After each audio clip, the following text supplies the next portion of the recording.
3 minutes. I thank the gentleman. Mr. Speaker, everyone knows this is a joke. It's all pretend. Never going to become law, never going to happen. People are going to support it because voting for a balanced budget amendment's like voting for motherhood and apple pie. But everybody on this floor knows this is all pretend. The time to deal with spending was 3 weeks ago.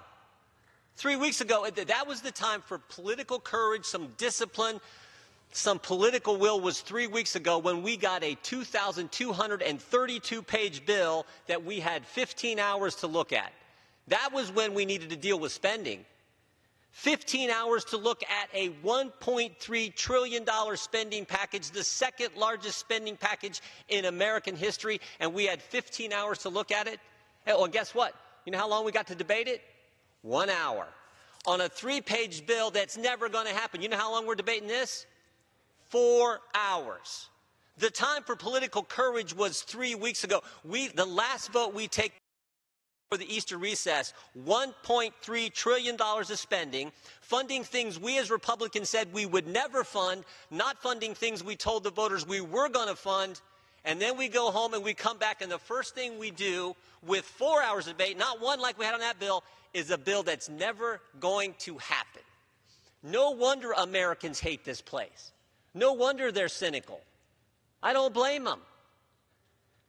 This ticks me off. There's just no other way to say it. And more importantly, it ticks off the American people, and it should.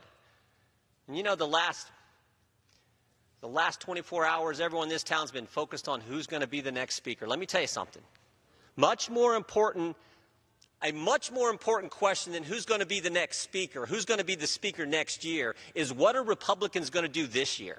Are we going to get back to doing what they elected us, what the American people elected us to do on November 8th, 2016?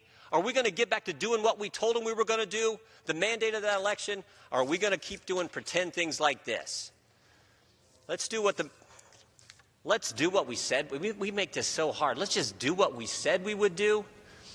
That'll be good politics, and more importantly, that'll be good policy for the hardworking families of this great country. I yield back. We reserve. Reserve.